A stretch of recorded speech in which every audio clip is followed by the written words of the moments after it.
नमस्कार, मैं हूं गायत्री शर्मा। क्या दुनिया में कोरोना की तीसरी लहर ने दस्तक दे दी है? क्या एक बार फिर से होशियार रहने का वक्त आ चुका है? ये सवाल हवाई नहीं है। सवाल इसलिए उठ रहा है क्योंकि पिछले एक हफ्ते में पूरी दुनिया में कोरोना के मामले करीब 16% तक बढ़ चुके हैं।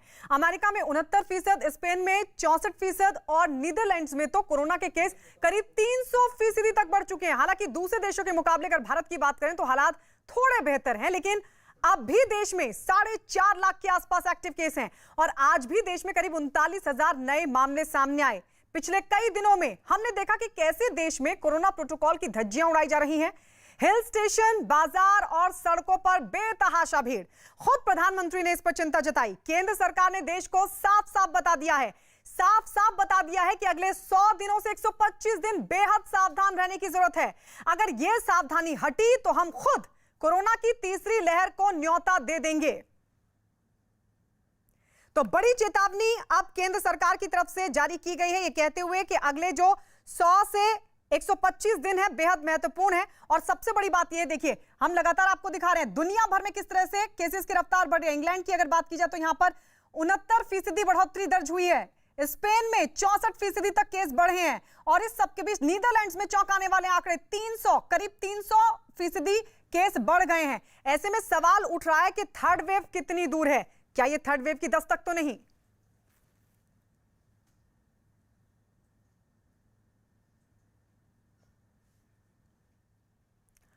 और इस पर बातचीत के लिए हमारे साथ सीनियर कार्डियोलॉजिस्ट मुंबई से डॉक्टर रवि गुप्ता जुड़ चुके हैं। डॉक्टर रवि गुप्ता, बहुत बहुत स्वागत है आपका।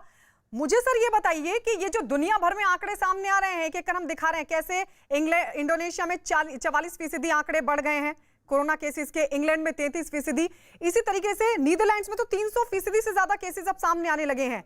क्या ये थर्ड वेव है? हाँ, इसे हमें थर्ड वेव ही मानना होगा, क्योंकि जिस तरह से हमने पहले देखा है कि जो वेस्टर्न वर्ल्ड में जो डाटा और जो ग्राफ हमें दिखता है, वही ग्राफ यहाँ पर भी कंटिन्यू होता है। तो जिस तरह से बहुत तेजी से नीदरलैंड में सबसे ज़्यादा केसेस बढ़े हैं, अमेरिका में और बाकी वेस्टर्न कंट्रीज में देश में केसेस बढ़ रहे हैं, हमें बिल्कुल सचेत हो जाना चाहिए कि हम लोग तीसरी वेव के बिल्कुल मुंह पर खड़े। जी डॉक्टर, ये सिर्फ संकेत है कि आपको लग रहा है ये शुरुआत हो चुकी है? क्योंकि अब WHO की तरफ से भी ये कहा गया है, जिसका स्वास्थ्य मंत्रालय ने भी उन्हीं के विश्लेषण के आधार पर यह चेतावनी जारी की कि हाँ, WHO कह रहा है कि हाँ, हम यानी दुनिया अब तीसरी वेव की तरफ बढ़ रही है। ये सिर्फ संकेत है या फिर आपको लग रहा है कि बढ़ चुकी है? हमारे साथ डॉक्टर अवनीश कुमार भी जुड़ चुके हैं। सर, मैं आपके पास आ रही हूँ। डॉक्टर रवि गुप्ता जी, मैं कहूंगा कि हम ऑलरेडी थर्ड वेव में पहुंच गए हैं। अगर हम पुराना डाटा देखें तो हमारे 3 या 4 ऐसे स्टेट्स हैं, ऐसे राज्य हैं जो कि हमेशा कोरोना के नंबर्स में अग्रणी रहे हैं। उसमें साउथ के केरला और महाराष्ट्र सबसे ज़्यादा केसेस में रहते हैं। तो अभी आप देख सकते हैं कि केरला में केसेस बहुत तेजी से बढ़ रहे हैं और केरला में तो मैं कहूँगा कि थर्ड वेव ऑलरेडी आ चुकी है। और जिस तरह से महाराष्ट्र में एक प्लेट्यू चल रहा है, डेली हम लोग करीब 7 से 8 हज़ार केसेस न्यू केसेस आते हैं। मुंबई में करीब 500 से 600 केसेस डेली आते हैं। तो हमें मानना चाहिए कि ये एक लेवल से नीचे नहीं आ रहे हैं। अब हमें डिसाइड करना है कि क्या हम इसको यहीं पे रोक पाएंगे या फिर हमारा जो व्यवहार है, हमारा जो डिसिप्लिन्ड एटिकेट इसमें जरूरी है, यदि वो हम लोग फॉलो नहीं करेंगे तो हम डेफिनेटली थर्ड वेव की तरफ जा रहे हैं। डॉक्टर अवनीश, पूरी दुनिया की अगर बात करें, एक बार फिर से जो कोरोना के केसेस हैं उनमें इजाफा हो रहा है। 16% तक मामले बढ़े हैं और कई देश तो ऐसे हैं जहां पर ये आंकड़ा और ज्यादा बढ़ रहा है। नीदरलैंड्स में 300% के करीब जो मामले हैं बढ़े हैं। ये क्या थर्ड वेव आप देख रहे हैं? आपको लग रहा है कि हाँ, अब हम थर्ड वेव में एंटर कर चुके हैं? बिल्कुल, वेस्टर्न वर्ल्ड में हम लोग कह सकते हैं कि अब वो लोग थर्ड वेव में एंटर कर गए हैं। इंडिया के बारे में शायद ये थोड़ी जल्दबाजी होगी, क्योंकि अभी जो इंडियन केसेस हैं वो बड़े एक क्वार्टर्ड हैं। मतलब जैसे आप देख रहे हैं, केरला है, हॉटस्पॉट्स हैं, कुछ हॉटस्पॉट्स हैं। केरला है, महाराष्ट्र है, नॉर्थ ईस्ट है। तो ये सारे एरिया एक लोकलाइज है। और अगर आप दूसरे राज्यों को देखें तो वहाँ पे नंबर्स अभी काफी अंडर कंट्रोल है। तो इसको मानना चाहिए ये शायद पुराने सेकेंड वेव का एक्सटेंशन है, क्योंकि महाराष्ट्र और केरला दोनों के केसेस के नंबर प्लेटूड हैं, मतलब एक नंबर पे आ गए हैं। हालांकि वो कम नहीं हो रहे हैं लेकिन बढ़ भी नहीं रहे हैं। तो उसको मैं सेकेंड वेव का एक्सटेंशन के रूप में देखता हूं। लेकिन ये एक चेतावनी जरूर है, क्योंकि हमने सेकेंड वेव में देखा था कि पूरी भारत में जब नंबर्स बढ़े थे, उससे पहले ये महाराष्ट्र में ये लोकलाइज्ड वे में स्टार्ट हुआ था, वहां पे नंबर पहले बढ़े थे और फिर ये आगे बढ़ के भारत के दूसरे राज्यों को इसने अपनी चपेट में लिया। तो रादर देन ये एक एपिडेमियोलॉजिकल बातें हैं कि ये थर्ड वेव है या नहीं है, नंबर्स तो हैं ही हमारे यहाँ, और हमारे भारत जैसे विशाल देश में जहाँ की जनसंख्या इतनी ज्यादा है, अगर एक बार ये इसका विस्तार दूसरे राज्यों में होता है तो ये बहुत जल्दी से फैलेगा। मुझे बड़ा अभी मैं हिमाचल प्रदेश गया था कुछ दिन पहले, और जो मैंने वहाँ की हालत देखी तो मुझे लग रहा है कि लोगों ने मैं भारत पर आपके पास लौटूंगी, हम कहां पर खड़े हैं, लेकिन पहले इन आंकड़ों पर जरूर हमें चर्चा कर लेनी चाहिए, क्योंकि पहले भी जब हमने देखा कोरोना बाहर से ही आया था, पहले दुनिया भर में केसेस बढ़े और उसके बाद भारत में केसेस बढ़ने शुरू हुए। डॉक्टर रवि गुप्ता, डॉक्टर अवनेश कह रहे हैं कि ये सेकंड वेव का एक्सटेंशन मान रहे हैं, ये सेकंड वेव का एक्सटेंशन या फिर थर्ड वेव की दस्तक। बहुत जरूरी है समझना, वो भी तब जब सरकार की तरफ से ये कहा जाए कि 100 से 125 दिन बेहद महत्वपूर्ण है। ये एक्सटेंशन है या फिर हम दस्तक दे चुके हैं, एंटर कर चुके हैं, माफ कीजिए। देखिए, बाय डेफिनेशन थर्ड वेव या सेकंड वेव का मतलब ये होता है कि हम एक बार बिल्कुल बेसलाइन को टच किया और फिर दोबारा केसेस बढ़ने लगे। इसको बाय डेफिनेशन एक नई वेव कहा जाता है।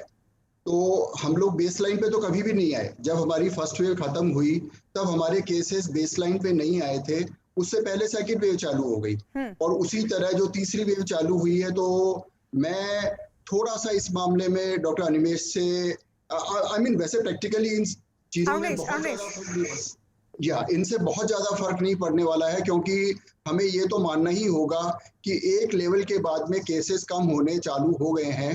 वो कुछ केसेस कुछ स्टेट्स में, जिसमें मैंने बताया कि महाराष्ट्र और केरला में ऐसी स्थिति है जहाँ पे कि एक प्लेट्यू आ गया है, और किसी भी समय यदि हमारा बिहेवियर कंट्रोल नहीं हुआ तो डेफिनेटली एक ब्लास्ट होने वाला। डॉक्टर रवि गुप्ता, मैं इसलिए इस बात पर ज्यादा जोर देना चाह रही हूं सर, क्योंकि हमारे सामने थर्ड वेव का खतरा, जो लगातार एक्सपर्ट्स बार बार ये बात कह रहे थे कि थर्ड वेव आने वाली है, थर्ड वेव आने वाली है, और अगर हम ये सेकंड वेव का एक्सटेंशन मानेंगे, मतलब अभी एक और बड़ा खतरा हमारे सामने है और हम अभी एक्सटेंशन पर ही हैं, वापस लौट रहे हैं। मैं इसीलिए इस बात का जिक्र करना चाह रही थी। डॉक्टर अवनेश, जरा मुझे बताइए, क्यों सरकार ये कह रही है कि आने वाले 100 से 125 दिन बेहद महत्वपूर्ण है? बिल्कुल, देखिए, जो नए केसेस अब आ रहे हैं, जो हमारे हॉटस्पॉट स्टेट्स हैं, वहां पे डेल्टा और डेल्टा प्लस वेरिएंट्स की बात चल रही है। अगर इसका एक्सटेंशन, सपोज मैं हरियाणा और दिल्ली एनसीआर की बात करूं, तो हमारे पास अभी केसेस हरियाणा में एज ऑफ यस्टरडे गुड़गांव में 5 केसेस हो रहे हैं। तो मैं मान के चल रहा हूं कि पुराना जो हमारा सेकेंड वेव था वो खत्म हो रहा है। लेकिन यहाँ पे अगर नया एक वेव, ये वायरसेस आते हैं और यहाँ पे एक नया एक्सटेंशन होता है, तो ये एक थर्ड वेव हो जाएगा। तो कहने के लिए ये एपिडेमियोलॉजिकल स्टडी, ये साइंटिस्ट के लिए थर्ड वेव एक नया ये होगा। फॉर पब्लिक हेल्थ इश्यूज, अगर हमारे पास ये एक नई वेव शुरू होती है तो फिर से वही प्रॉब्लम होगा जो हम लोग सेकेंड वेव में हमने देखा है। और इसलिए खतरा ज्यादा है कि अगर जिस हिसाब से नंबर्स अभी हमारे भारत के दूसरे राज्यों में हैं और हमारा अभी आना जाना, प्लेन्स, कार्स, सब जगह लोग आ जा रहे हैं, कहीं नेशनल लॉकडाउन कहीं नहीं है, तो इससे ये और ज्यादा खतरा बढ़ रहा है, क्योंकि यहाँ हम लोग लॉकडाउन हमारा खत्म हो रहा है, लोग अब काम पे जा रहे हैं, लोग अपने काम पे जा रहे हैं, बाहर निकल रहे हैं। इस जगह पे अगर ये बढ़ता है तो फिर से, और चूंकि जो बात चल रही है कि जो नए म्यूटेंट वायरसेस हैं उनकी ट्रांसमिसिबिलिटी ज्यादा हो सकती है, तो हमारे केसेस में एक बार फिर से ये खतरा हमेशा रहता है कि एक बार अगर ये आता है तो एक्सपोनेंशियली बढ़ेगा, और जिसको हम लोग थर्ड वेव का नाम देंगे। तो मैं अगर ये कह रहा हूँ एक्सटेंशन है, तो इसका मतलब ये नहीं है कि हम कॉम्प्लेसेंट हो जाएं, क्योंकि ये किसी भी समय में ये थर्ड वेव बन सकता है। और हम लोग वो सारे काम कर रहे हैं जो हमें नहीं करना चाहिए, जैसे कोविड एप्रोप्रिएट बिहेवियर बिल्कुल फॉलो नहीं हो रहा है, जहां मैंने देखा है। क्योंकि अभी तो ये लग रहा था कि चलिए हम सेकंड वेव से निकल आए, मतलब ये खतरा टल गया, लेकिन अगर हम इसको एक्सटेंशन मानते हैं तब तो हम अभी भी खतरे की जद में हैं और एक थर्ड वेव का बड़ा खतरा हमारे सामने खड़ा हुआ है। हमारे साथ डॉक्टर पीके गोयल भी जुड़ गए हैं, लखनऊ से हमारे साथ हैं। डॉक्टर पीके गोयल, आप किस तरीके से देख रहे हैं? स्वास्थ्य मंत्रालय की तरफ से WHO के विश्लेषण को आधार बनाते हुए यह कहा गया है कि आने वाले 100 से 125 दिन बेहद महत्वपूर्ण होने वाले हैं, सतर्क रहें, तैयारी करने के लिए कहा गया है। क्या ये थर्ड वेव मान रहे हैं आप? जी, ऐसा है। ये इस समय सेकेंड वेव खत्म हुई है, और ये वायरस नहीं खत्म हुआ है। क्योंकि वायरस नहीं खत्म हुआ है तो लो लेवल पे अभी इन्फेक्शन चल रहा है और वो चलता रहेगा, इतनी आसानी से ये जीरो नहीं होगा। तो वो अभी चल रहा है, थोड़ा कम थोड़ा ज्यादा। वेव थर्ड का जो 100 दिन की बात हो रही है, लार्जली है इसका मतलब 3 महीने के करीब है। क्योंकि हमने देखा पिछली बार भी करीब 3 से 4 महीने के गैप के बाद वेव आई थी। क्योंकि तो अब भी 3 महीने का फासला उस पॉइंट से दिया जा रहा है। तो ये और केसेस कम क्यों हुए हैं और क्यों बढ़ेंगे, इसके लिए मेन चीज ये है कि अभी जो केसेस कम हुए हैं वो सेकेंड वेव में लोगों को इतना ज्यादा इन्फेक्शन हुआ कि प्रोबेबली मेरे अंदाज में ऑलमोस्ट 50% लोगों को इन्फेक्शन हुआ है। क्योंकि कुछ तो डिटेक्टेड है और कुछ साइलेंट है, जिन लोगों ने टेस्ट कराया ही नहीं। हर घर में और हर ऑल्टरनेट घर में अगर हुआ है इन्फेक्शन, आप किसी से भी बात करिए तो बहुत प्रेवलेंट हुआ है। और एक आदमी को हुआ, 2 ने टेस्ट कराया, कोई पॉजिटिव हुआ, बाकी 2-3 ऐसे ही रह गए जिन्होंने टेस्ट कराया नहीं, और कुछ एसिम्प्टोमेटिक होते ही हैं। तो ये सब देखते हुए ये, क्योंकि काफी ज्यादा लोगों को इन्फेक्शन हुआ, उससे लोगों को कुछ समय के लिए इम्यूनिटी आती है, ये बात पक्की। तो इसलिए ये लल है, क्योंकि अब वायरस लोगों में फैल नहीं पा रहा है, क्योंकि इम्यूनिटी है कुछ लोगों में, लार्जली बिकॉज ऑफ इन्फेक्शन। लेकिन अब जब उसकी इम्यूनिटी कम होगी और वायरस म्यूटेट करेगा तो थर्ड वेव दोबारा आने की रियल संभावना है। लेकिन इम्यूनिटी जो एंटीबॉडीज बनी है इन्फेक्शन से, और अब हम वैक्सीनेशन करने की प्रक्रिया में हैं, अगर हम वैक्सीनेशन को सही ढंग से कर लें तो ये थर्ड वेव रुक सकती है। मैं बिल्कुल स्ट्रांगली बिलीव करता हूं कि इसको बहुत ज्यादा हॉरर ना किया जाए, हमें इस पे प्रोएक्टिव अप्रोच लेनी चाहिए। और उसमें एक तो वैक्सीनेशन कराना बहुत जरूरी है एट अ पर्टिकुलर स्पीड, जो गवर्नमेंट बता भी रही है, जैसे 1 करोड़ अ डे वो होगा, और दिसंबर तक वैक्सीनेशन अगर होता है तब हम बच सकते हैं। अदरवाइज दोबारा wave with a new virus आ सकती है। Now how strong it will be ये कहना मुश्किल है, क्योंकि वैक्सीनेटेड लोग जितने हो जाएंगे उनके ऊपर सिवियर डिजीज शायद नहीं आती है, ये बात नोन हो गई है। तो इस और बाकी उसके वायरस के विरुलेंस पे डिपेंड करता है। लेकिन ये कहना कि एग्जैक्टली थर्ड वेव आएगी और ऐसा होगा, ये जरूरी नहीं है। हमें कोविड अप्रोप्रिएट बिहेवियर, मास्क और वैक्सीनेशन, मैं समझता हूँ ये 2 चीजें जिसमें मैं वैक्सीनेशन को ज्यादा इंपॉर्टेंस दे रहा हूँ। जितने लोगों को वैक्सीनेट कर लें वो काम। डॉक्टर पीके गोयल, हम इस पर भी बात करेंगे, हम आगे इस पर भी बात करेंगे। डॉक्टर रवि गुप्ता, हम कहां खड़े हैं? दुनिया के आंकड़े हमारे सामने हैं और वहीं आज भी हमारे यहाँ पर ऐसी स्थिति है कि 4.5 लाख तो एक्टिव केस हैं भारत में, 39,000 के करीब रोज नए मामले सामने आ रहे हैं। हम कहां पर खड़े हैं? मैं डॉक्टर रवि मलिक हूँ। देखिए, ऐसा है कि आपकी बात बिल्कुल ठीक है। डॉक्टर रवि मलिक, मुझे लगा आप पीके, माफ कीजिए सर, माफ कीजिए। डॉक्टर रवि गुप्ता, आपकी बात डॉक्टर रवि गुप्ता से सर। जी डॉक्टर मलिक, मैं जवाब देता हूं इसका। मुझे ऐसा लगता है कि हमारे देश की जो 2 सबसे बड़ी समस्याएं हैं वो हमारी पॉपुलेशन और इलिटरेसी है, जो कि हर जगह हमारे को तकलीफ देती है। तो यदि हम अपनी पॉपुलेशन को देखें तो ये नंबर्स जिनको हम 4 लाख से ऊपर एक्टिव केसेस बोलते हैं, यदि हम अपने पॉपुलेशन का रेशो देखें तो ये नंबर्स बहुत ज़्यादा नहीं है, क्योंकि हम लोगों ने बहुत बुरा समय देखा है और हम सब लोग काफ़ी कुछ फेस करके इस स्टेज पे पहुंचे हैं। तो मैं ये बिल्कुल नहीं बोलूँगा कि नंबर्स को लेके हमें एकदम से हताश हो जाना चाहिए, लेकिन हमें ये जरूर समझना जरूरी है, जैसा डॉक्टर गोयल ने बोला, कि अब हमारे ऊपर डिपेंड करता है कि थर्ड वेव आएगी या नहीं आएगी। हम लोग अपने बिहेवियर से, हम लोग अपने वैक्सीनेशन के लिए प्रो होके हम आगे बढ़ते हैं।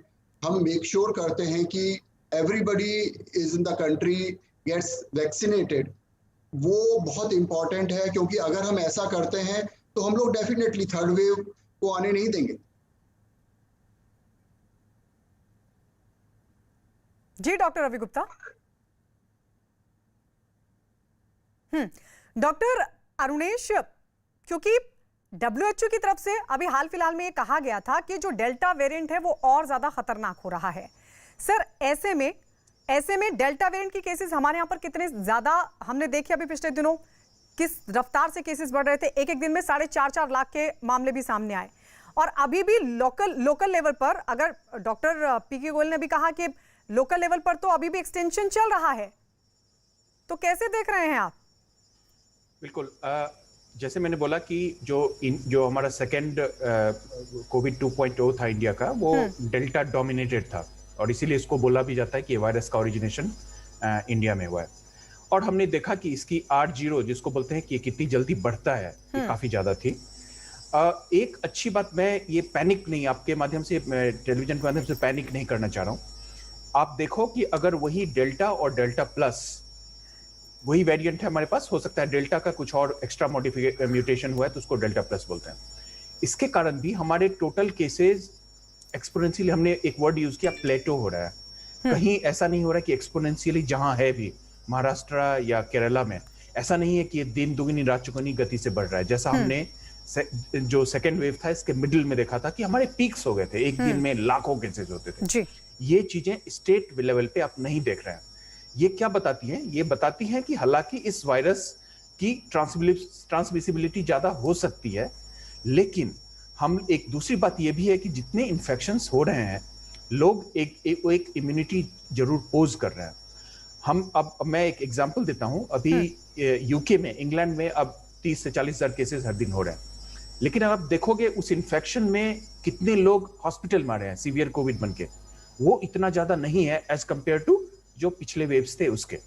तो जिस हिसाब से अगर हम लोग अपना वैक्सीनेशन रैंप अप कर लें, जैसा कि योजना है केंद्र सरकार की, कि हम लोग अगर 50 लाख 60 करोड़ लोगों को दिसंबर तक अगर हम वैक्सीनेट कर लेते हैं और लोग कोविड अप्रोप्रिएट बिहेवियर को फॉलो करें, तो इस दोनों से तब हमें कोई डरने की जरूरत नहीं है। अगर कोई वेव आता भी है तो हमारे लोग ज्यादा अनवेल नहीं होंगे, ज्यादा आईसीयू में नहीं एडमिट होंगे, ज्यादा हॉस्पिटल में एडमिट नहीं होंगे।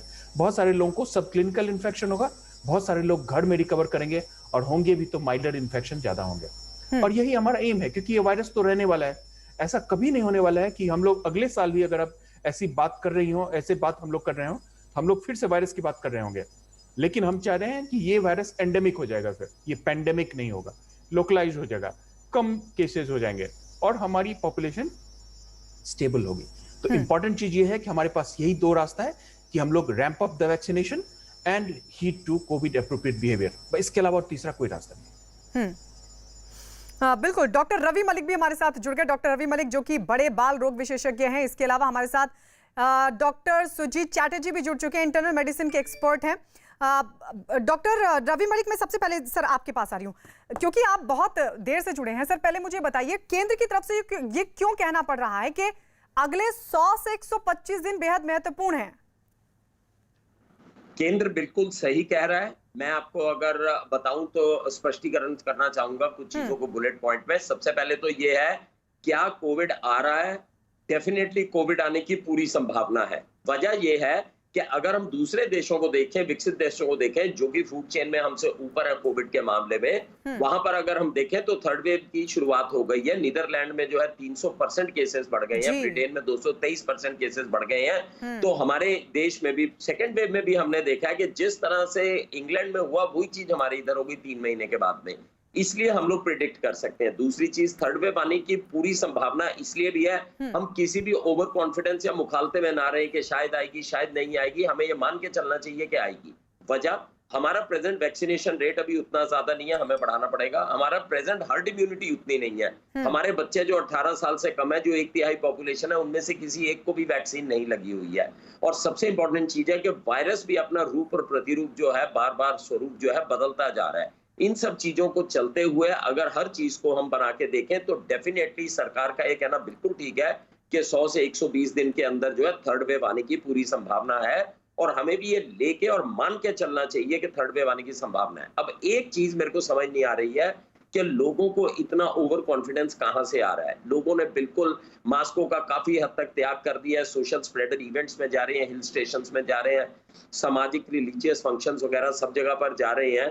और कहीं ना कहीं वैक्सीनेशन में भी अब उतना ज्यादा जिसे कहते हैं एंथुसियाज्म लोगों का नहीं है। तो लोगों को ओवर कॉन्फिडेंट बिल्कुल नहीं रहना चाहिए। मेरी विनम्र विनती यही है कि मान के चलें कि थर्ड वेव आ रही है, और सबसे इंपॉर्टेंट चीज है, हमारा इंफ्रास्ट्रक्चर काफी वीक है। पिछली बार हमने देखा, मैं कोविड का अस्पताल भी चलाता हूँ, पिछली बार हमने देखा कि कितनी दिक्कत हुई थी मरीजों को, कितना ज्यादा हजूम मरीजों का आया था, और उसके बाद में हमारे पास में रिसोर्सेज की कमी पड़ गई थी, क्योंकि हम डेवलपिंग नेशन है, हमारे पास इतने ज्यादा संसाधन भी नहीं है कि हम इनसे लड़ पाए। तो मेरी 2 ही रिक्वेस्ट है, एक तो घर से बाहर तभी निकले आने वाले 100-120 दिन, जो जिसको जीविका कमाने जाना इंपॉर्टेंट है वो जाए, अदरवाइज ना जाए।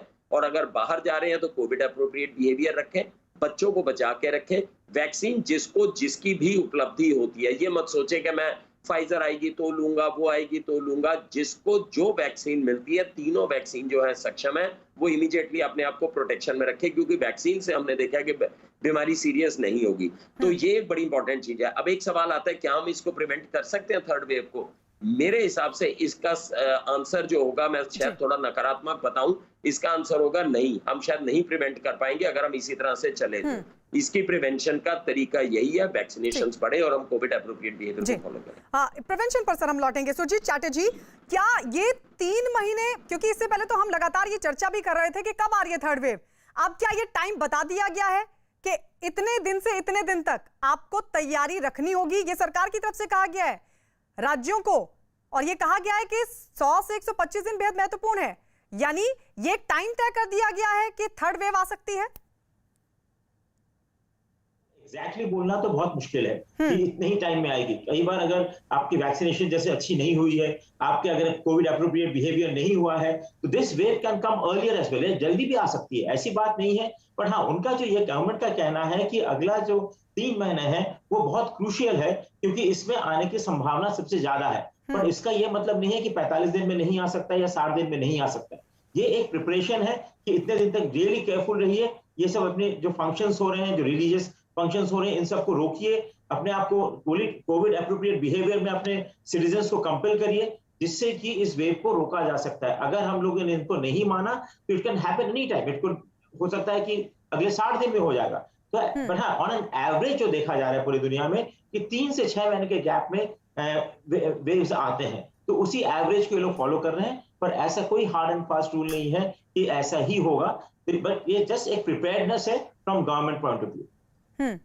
डॉक्टर रवि गुप्ता, ये थर्ड वेव क्या जो लापरवाही हम देख रहे हैं सड़कों पर, जगह जगह लोग हिल स्टेशन पर जा रहे हैं, बाजारों में भीड़ है, कोविड एप्रोप्रिएट बिहेवियर नहीं मान रहे हैं, ये थर्ड वेव क्या उस वजह से आएगी? आपको लग रहा है कि जो डॉक्टर पीके गोयल की तरफ से कहा गया कि लोकल लेवल पर एक्सटेंशन हो रहा है, वायरस अभी भी लगातार फैल रहा है, तो क्या उस म्यूटेशन के जरिए भी आपको लगता है कोई ऐसा म्यूटेंट और उसके बाद थर्ड वेव, या ये बड़ी वजह लापरवाही?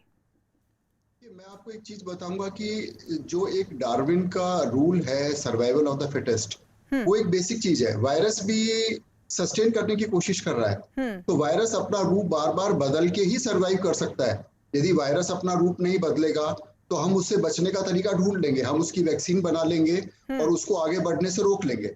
लेकिन यदि वायरस अपने आप को बार बार म्यूटेशन करता रहा, जो कि बहुत ही स्मार्ट वायरस है, तो इसने बहुत बार अपना रूप बदला है और कई बार तो ये कुछ अलग अलग एरियाज में अलग रूप में दिखता है। उसका प्रकार अलग है, उसका रूप अलग है, उसके इफेक्ट बॉडी पे वो अलग हैं। वो कभी यंग लोगों को टारगेट करता है, कभी ओल्ड लोगों को टारगेट करता है।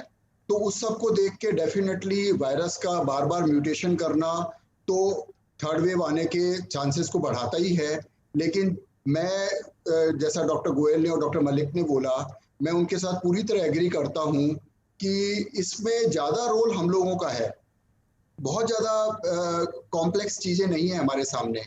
वही जो 3 बेसिक चीजें जो कि हम सैकड़ों सालों से जानते हैं, जो कि हम पिछला जो पेंडेमिक हुआ था, इन्फ्लुएंजा पेंडेमिक, उसमें भी यही 3 चीजें हमें मालूम थी।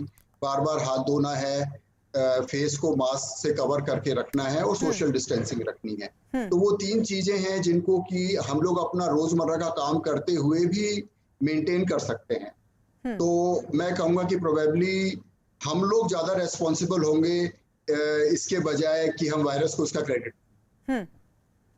डॉक्टर पीके गोयल, कैसे बचेंगे थर्ड वेव से?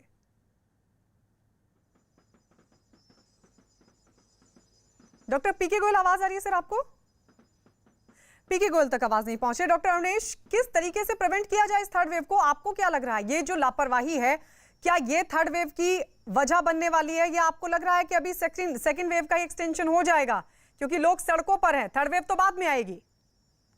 बिल्कुल, सेकेंड वेव का एक्सटेंशन अपने आप में खराब नहीं, अभी भी काफी डेवास्टेटिंग है। आप देख रहे हैं कि इतने हाई नंबर्स में केसेस आ रहे हैं, और किस दिन ये थर्ड वेव में चेंज हो जाएगा हमें पता भी नहीं चलेगा, क्योंकि जिस हिसाब से जो सोशल डिस्टेंसिंग नहीं हो रही है, जिस हिसाब से मास्क लोग नहीं पहन रहे हैं, तो आई थिंक वायरस को हम लोग बाद में दोष दें, पहला दोष खुद को दें कि हमने कोरोना एप्रोप्रिएट बिहेवियर नहीं फॉलो किया।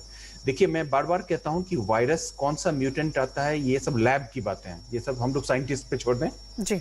वायरस कोई भी अल्फा, बीटा, गामा, अभी लैम्डा है, आने वाले बहुत सारे नाम बचे हुए हैं, आयोटा, कैप्पा, मैं नाम दे सकता हूँ, ये सब वायरस ऑफ कंसर्न में है, वायरस ऑफ इंटरेस्ट में है, बहुत जल्दी वायरस ऑफ कंसर्न में बनेंगे।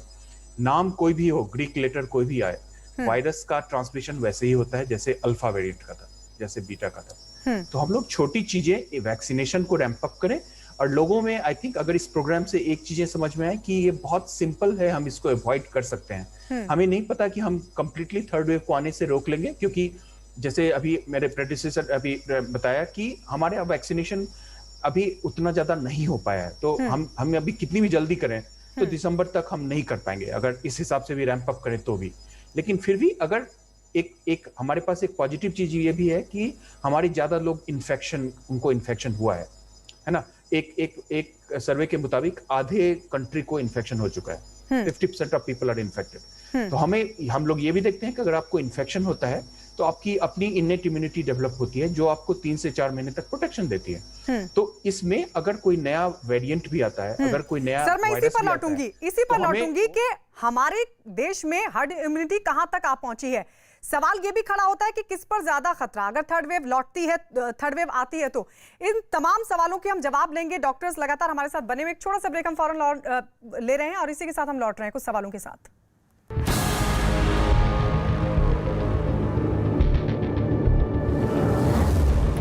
तक टाल दी। बिहार के दरभंगा में गाड़ी ने ड्यूटी पर तैनात एक पुलिस वाले को रौंद दिया। अगर हाँ तो खतरा कितना बड़ा है और किस पर सबसे ज्यादा खतरा है? सभी खास मेहमान हमारे साथ लगातार बने हुए, एक बार फिर से उनका तारुफ आपसे करा दे। Doctor Ravi Gupta, senior cardiologist हमारे साथ है, doctor Sujit Chatterjee, senior consultant है इंटरनल मेडिसिन के, और doctor Avnesh Kumar, senior consultant है पारस हॉस्पिटल से, doctor Ravi Malik, CMD Malik Radix hospital से, पीडियाट्रिशियन भी हैं, और doctor PK Goyal, SGPGI Lucknow से हमारे साथ है। लेकिन सबसे पहले डॉक्टर रवि मलिक, मैं आपके पास आ रही हूं। सर, अब एक चेतावनी तो दे ही दी गई है ना, WHO ने भी ये कह दिया है कि भाई दुनिया थर्ड वेव की तरफ आगे बढ़ रही है, और अब सरकार की तरफ से भी ये चेतावनी दे दी गई है कि थर्ड वेव आ सकती है। 100 दिन बहुत महत्वपूर्ण है। कितनी बड़ी आबादी हमारी इस वक्त जोखिम में है सर? देखिए, क्योंकि हमारा देश 138 करोड़ का है, तो काफी आबादी जो है वो डेफिनेटली जोखिम में है। इनमें शायद हम उन लोगों को निकाल सकते हैं कि जिनके दोनों डोज वैक्सीन की लग गई है, शायद उनकी इम्यूनिटी बढ़ गई। लेकिन जोखिम में सबसे पहले मैं बात करूं तो 18 साल से छोटे बच्चे हैं जिनको की एक भी वैक्सीन अभी तक नहीं लगी है। अगर वायरस थोड़ा सा भी अपना प्रतिरूप चेंज करके बच्चों की तरफ रुख करता है तो ये डेफिनेटली जोखिम की बात है। एज ए पीडियाट्रिशियन एक और चीज बता दूं कि MIS करके एक सिंड्रोम होता है जो कि कोविड से रिलेटेड होता है, जो केवल बच्चों में देखा जाता है, मल्टी सिस्टम इन्फ्लेमेटरी सिंड्रोम। तो ये भी बच्चों के अंदर जो है, तो बच्चे एक तो जोखिम में है, उसके बाद डेफिनेटली जो लोग वैक्सीनेटेड नहीं है वो भी जोखिम में है, और डेल्टा प्लस वेरिएंट के अंदर जिन लोगों को वैक्सीन भी लगी है उनको भी हो सकता है। तो अगर हम ओवरऑल पिक्चर लें तो हमारे को कोविड अप्रोप्रिएट बिहेवियर ही हमारे सामने एक रास्ता है। मैं कई बार पेशेंट्स कहते हैं कि अब डेल्टा प्लस आ गया, डेल्टा आ गया, मैं उन्हें कहता हूँ जो मर्जी वेरिएंट आ जाए उसका बचाव एक ही है कि वो मास्क से बाहर नहीं जा सकता। तो कोविड अप्रोप्रिएट बिहेवियर को फॉलो करना बड़ा जरूरी है, और ये डेफिनेटली महामारी है। लोगों को ये भी रियलाइज करना चाहिए, जिस तरह से लोग कई बार सेलिब्रेशंस के मूड में हैं और उसमें हैं, उसको थोड़ा सा रोक दें, क्योंकि ये महामारी है और ये 100 साल के बाद में आती है। इसको हमारे को एक नॉर्मल रूटीन लेके नहीं चलना चाहिए, हमको ऐसे लेके चलना चाहिए कि डेफिनेटली एक त्रासदी आई हुई है और ये अभी गई नहीं है। We are sitting around the volcano, मतलब एक ज्वालामुखी फटने के लिए हमारे सामने बैठा हुआ है, तो हमारे को वो चीज लेके चलनी चाहिए। और ना केवल नेशनल बल्कि इंटरनेशनल एजेंसीज ने भी बता दिया, और अब तो हमारे सामने प्रमाण भी है। जो डेवलप्ड नेशंस हैं, केवल आप देखिए साउथ अमेरिका और नॉर्थ अमेरिका को छोड़ के बाकी जितने देश हैं उन सब में केसेस बढ़ रहे हैं, चाहे वो इंडोनेशिया, चाहे वो स्पेन है, चाहे वो नीदरलैंड है, सब में केसेस बढ़ रहे हैं। तो हमारे देश में ऐसी कोई खासियत नहीं है कि यहाँ पर नहीं बढ़ेंगे, यहाँ पर भी बढ़ेंगे, क्योंकि हमारी पॉपुलेशन भी बहुत ज्यादा है। तो मैं समझता हूँ कि इससे पहले कि ये त्रासदी आए, लोग फटाफट अपनी वैक्सीन लगाएं और अपने कोविड एप्रोप्रिएट बिहेवियर को रखें, और सरकारें भी जो है वो सुपर स्प्रेडर इवेंट्स को जो है उनके ऊपर एकदम रोक लगा दें, चाहे वो धार्मिक है, चाहे वो राजनीतिक है, चाहे वो सामाजिक है, उन सब के ऊपर रोक लगा दें। अगर हम ये सब चीजें करके तो शायद अवॉइड कर जाएंगे इस लहर को। डॉक्टर सुजीत चैटर्जी, क्योंकि एक वार्निंग हमारे सामने है, थर्ड वेव आती है नहीं आती है बात की बात है, कहते हैं कि नहीं आए तो अच्छा है, लेकिन एक वार्निंग तो सामने है। स्वास्थ्य मंत्रालय की तरफ से भी ये कहा गया कि अभी हम हर्ड इम्यूनिटी के स्तर तक नहीं पहुंचे हैं। ये बात जरूर है, क्योंकि हमारी पॉपुलेशन ज्यादा है, वैक्सीनेशन उतना नहीं हुआ है, इसलिए हम डेफिनेटली हर्ड इम्यूनिटी की तरफ नहीं पहुंचे अभी। हर्ड इम्यूनिटी अचीव करने में अभी भी काफी दिन लगेंगे। उसके लिए ऑब्वियसली वैक्सीनेशन जल्दी से जल्दी वैक्सीनेट करना पड़ेगा। अगर हर्ड इम्यूनिटी हुई तभी जाके हम लोग इस महामारी से या इस पैंडेमिक से बच पाएंगे। इसलिए ये केयरफुल रहना बहुत जरूरी है हम सब लोगों के लिए। कोविड एप्रोप्रिएट बिहेवियर करना बहुत जरूरी है, जिससे कि हम एटलीस्ट इसको डिले कर पाए, या अगर हो भी जाता है जैसे कि पूरी दुनिया में हो रहा है तो इसकी सिवियरिटी को कम कर पाए। तो ये डेफिनेटली वार्निंग है, and this warning is valid. ये डराने के लिए नहीं है, ये वार्निंग की इसमें मेडिकल बेसिस है एंड ये वैलिड भी है। इसलिए सबको बहुत केयरफुल रहना चाहिए, एंड ऑब्वियसली गवर्नमेंट का काम है और हमारा काम है कि जितने लोग जितने जल्दी वैक्सीनेट हो जाए उतना ही हम सबके लिए अच्छा है। डॉक्टर रवि गुप्ता, क्योंकि तकरीबन 40 करोड़ लोगों को अभी तक वैक्सीन लग चुकी है, मतलब 40 करोड़ लोग देश में वैक्सीनेट हो चुके हैं, ऐसे में अगर थर्ड वेव आती है, किस पर सबसे ज्यादा खतरा आपको दिखाई देता है? देखिए, मैं कहूँगा कि जिन लोगों को वैक्सीन लगी है वो मोटे तौर पर कोरोना के जो भारी प्रभाव हैं, जैसे कि जान को खतरा है या वेंटिलेटर पे जाना या आईसीयू स्टे की जरूरत पड़ना, वो चांसेस तो डेफिनेटली बहुत कम हुए हैं। ऐसा नहीं है कि जिनको 2 वैक्सीन लगी वो बिल्कुल भी कोरोना उनको नहीं हो सकता या फिर रिस्क नहीं है, लेकिन रिस्क बहुत कम हो गया है। तो मैं कहूँगा कि इतनी वैक्सीन लगना ये अपने आप में एक बहुत ही अप्रिशिएबल स्टेप है हमारी गवर्नमेंट का। बहुत ही एक्टिवली ये काम पूरे देश में किया जा रहा है, और इतने बड़े देश में इतने बड़े मिशन को, जैसा कि हम लोग कहते हैं कि ये कोरोना वैक्सीनेशन का सबसे बड़ा मुहिम है ऑल ओवर वर्ल्ड में। शायद हमारी पॉपुलेशन सबसे ज्यादा है, इसलिए हम लोग सबसे ज्यादा वैक्सीनेशन एवरी डे कर रहे हैं। हमारे टोटल नंबर ऑफ वैक्सीन जो हैं वो अगेन दुनिया में सबसे ज्यादा हैं। तो हमारा जो टारगेट हमारी गवर्नमेंट का है वो अगले साल के मिड तक हम लोग शायद पूरी अपनी पॉपुलेशन को वैक्सीनेट कर पाएंगे। उसमें मुझे लगता है कि गवर्नमेंट के साथ में आम पब्लिक का भी रोल होना चाहिए, क्योंकि बहुत सारे ऐसे किस्से और न्यूज़ देखने को मिलती हैं कि लोग वैक्सीन से घबरा रहे हैं। तो हमारा काम, जैसे कि आप लोग मीडिया में इन्वॉल्व हैं, तो आप लोगों का भी ये काम बहुत एक दायित्व है हम लोगों का कि हर किसी को हमें ये कन्वे करना है कि वैक्सीन से घबराने की जरूरत नहीं है। वैक्सीन हम सबके भले के लिए लग रही है और उसके लिए गवर्नमेंट बहुत प्रयास कर रही है। तो हमें तो सिर्फ उतना ही उनको कोऑपरेट करना है कि हम जाके वैक्सीन लगवाएं। और जैसा कि बार बार कहा जा रहा है कि हम लोग अभी जिस स्थिति में खड़े हैं उस कंडीशन में वैक्सीन के अलावा और कोई बचाव नहीं है। हम लोग पहली जब लहर आई थी तब हम कह सकते हैं कि अधिकतर लोगों को मास्क नहीं लगाना आता था, अधिकतर लोगों को सोशल डिस्टेंसिंग के मायने नहीं मालूम थे, या अधिकतर लोगों को और जो नॉर्मल प्रोटोकॉल्स हैं जिसको कि हम लोग कोविड एप्रोप्रिएट बिहेवियर बोलते हैं उसके बारे में जानकारी नहीं थी। लेकिन thanks to the awareness created by the media and the government, now everybody even in the distant villages, आप बिल्कुल दूर दराज गाँव में भी देखेंगे तो लोगों को कोविड एप्रोप्रिएट बिहेवियर और इन 3 बेसिक चीजों के बारे में मालूम है। तो अब हमारे पास में क्या बचा? वो 3 चीजें तो हम ऑलरेडी प्रैक्टिस कर रहे हैं मोटे तौर पे। तो अब वैक्सीन ही तो है, तो वैक्सीन को तो हम लोगों को बिल्कुल रिलीजियसली लगवाना चाहिए। और पर्सनल लेवल पे यदि हम कोई भी आदमी ऐसा देखते हैं जिसने की वैक्सीन नहीं लगाई तो हमें उससे पूछना चाहिए कि आपको वैक्सीन नहीं लगवाने का कारण क्या है और आप वैक्सीन क्यों नहीं लगवा रहे हैं। तो ये एक ऐसी चीज है जिसमें कि हमें पर्सनल लेवल पे भी अपने कंट्री को सपोर्ट करना चाहिए।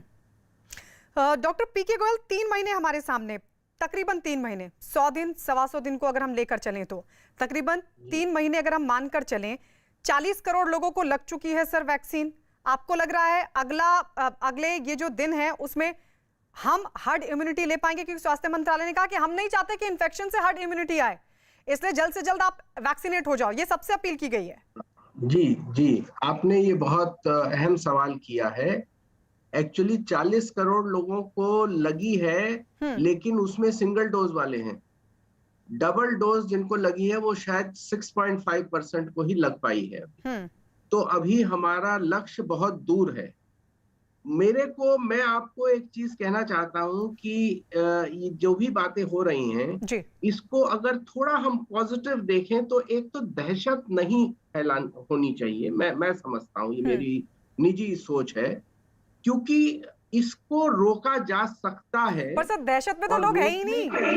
रोकने के लिए हमें वैक्सीनेशन की स्पीड बढ़ानी है। हाँ। वो सरकार पूरी कोशिश कर रही है, लेकिन आपने देखा होगा जैसे 21 जून को 86 लाख वैक्सीनेशन हुए एक दिन के अंदर, लेकिन उसके बाद इमीडिएटली रेट कम हो गया। तो अब हमें अभी रेट कम चल रहा है, कभी 30 लाख होते हैं, कभी 35 लाख होते हैं, तो टारगेट जो है बढ़ता जा रहा है।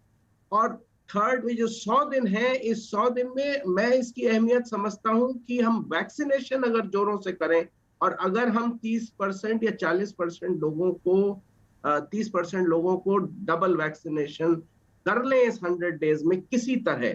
मैं जानता हूं ये बहुत ही मुश्किल काम है, हाँ। मगर प्रयास इसका अगर सरकार जो भी कुछ कर सकती है उस पे अगर जोर दिया जाए तो ये थर्ड वेव रुकेगी। मेरा ये सोच है। तो वैक्सीनेशन को बहुत अहम मुद्दा लेकिन है। सवाल ये कि क्या उस लक्ष्य तक हम पहुंच पाएंगे अगले 3 महीनों तक?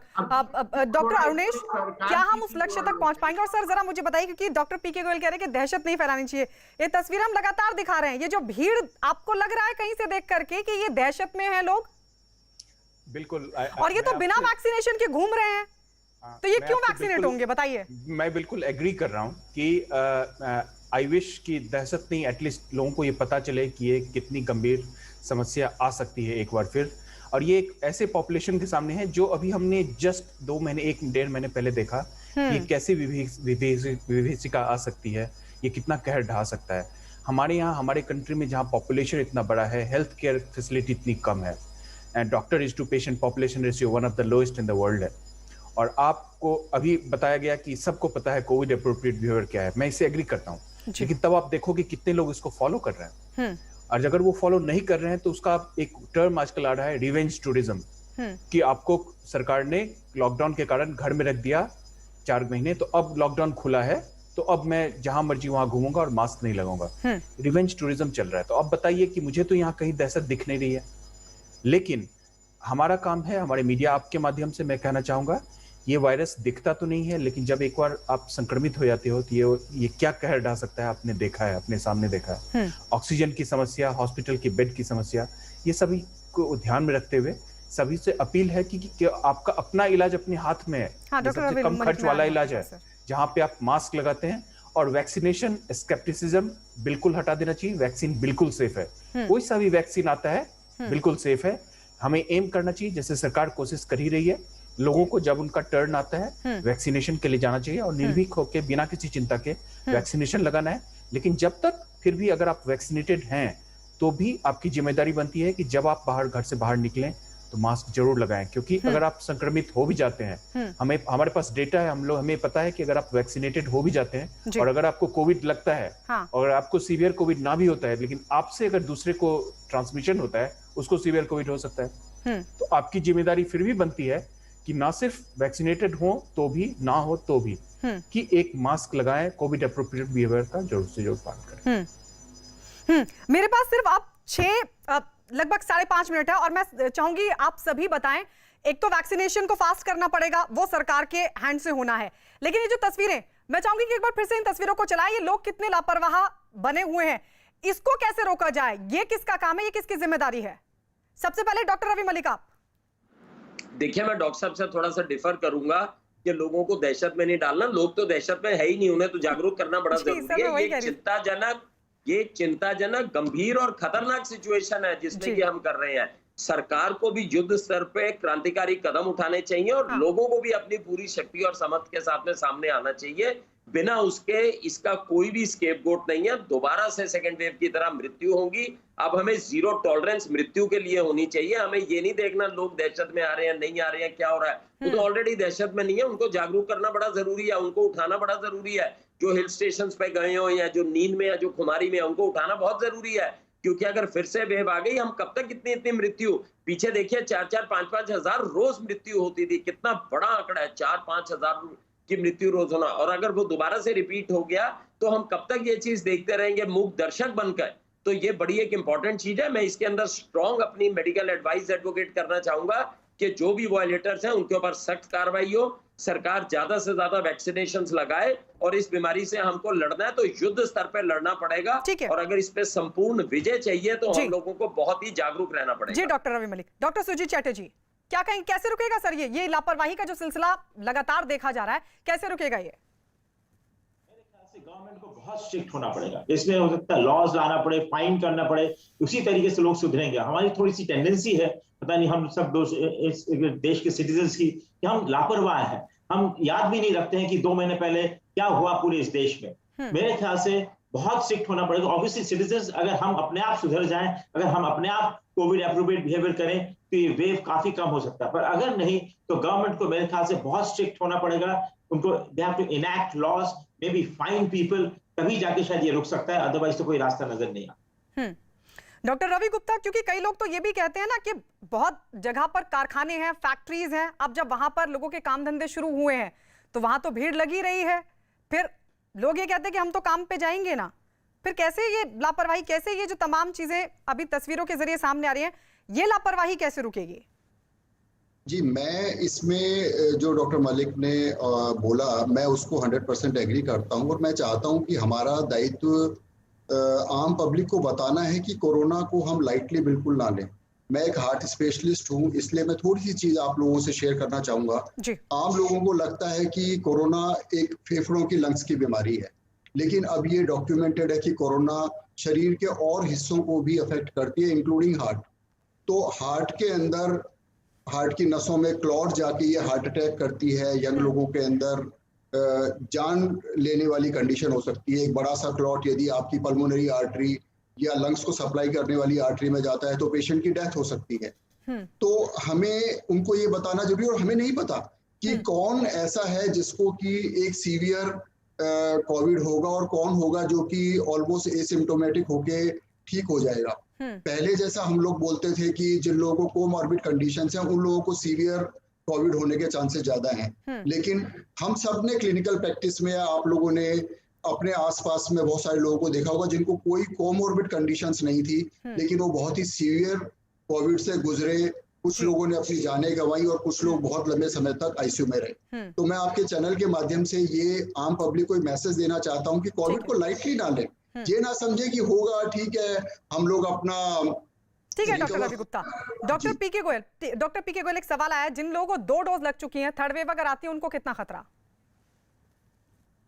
जिन लोगों को 2 डोज लग चुकी हैं उनको सीरियस बीमारी होने का खतरा कम है। ये बात तो हम लोगों ने ऑब्जर्व करी है during the second wave also. तो वो बात तो सही है, लेकिन फिर भी इंसिडेंस ऑफ इन्फेक्शन बहुत हाई है। 2 डोज लगने के बाद भी मैंने खुद देखा है कि कम से कम 25 से 30% लोगों को इन्फेक्शन हुआ है। वो कम हुआ है, वो बात अलग है कि सिवियरिटी कम हुई है, मगर इन्फेक्शन हुआ है। तो इन्फेक्शन दोबारा हो सकता है जिससे कि आपका incidence of infection, number of cases बढ़ सकते हैं। इसके प्रिवेंशन में जो मैंने बात बताई थी, vaccination is the prime thing. दूसरा जो लोगों के बिहेवियर की बात हो रही है, इसमें मेरे ख्याल से जो कर्तव्य है वो, मैं कर्तव्य को एक स्टेप आगे बढ़ के कहना चाहता हूं कि अगर ये लोगों को कहा जाए कि मास्क तो पहनना ही है, आपका कर्तव्य ये भी है कि अगर आप बिना मास्क पहने आदमी को देखें तो उससे प्रश्न करें कि तुमने मास्क क्यों नहीं पहना। अगर ऐसा हम कहेंगे कि हम दूसरे को बोले कि तुमने मास्क क्यों नहीं पहना है, तो इट इज अंडरस्टूड कि हम लड़ पड़ते हैं सर, होंगे ही होंगे। हमारे देश में ऐसे भी लोग हैं जो लड़ाई कर लेते हैं इसके लिए। वरना ये जो आप सीन दिखा रही हैं ये ऐसे ही चलेगा। और इसमें लोगों को समझ आनी चाहिए। मैं ये कहता हूं, डरा के, मैंने जो दहशत वर्ड यूज किया, डरा के काम नहीं होता है। थोड़ी सी, ऑल्दो लोग बागों की समझ का लेवल लो है, हमारी बहुत सारी अनएजुकेटेड जनता है, मैं मानता हूँ इस बात को, मगर फिर भी लोगों को जिम्मेदारी समझनी होगी और इन लोगों को समझाना होगा, जागरूक करना होगा। ये शासन और प्रशासन, सरकार की जिम्मेदारी है, तभी इस खतरे को टाला जा सकता है। बहुत बहुत शुक्रिया डॉक्टर अवनेश।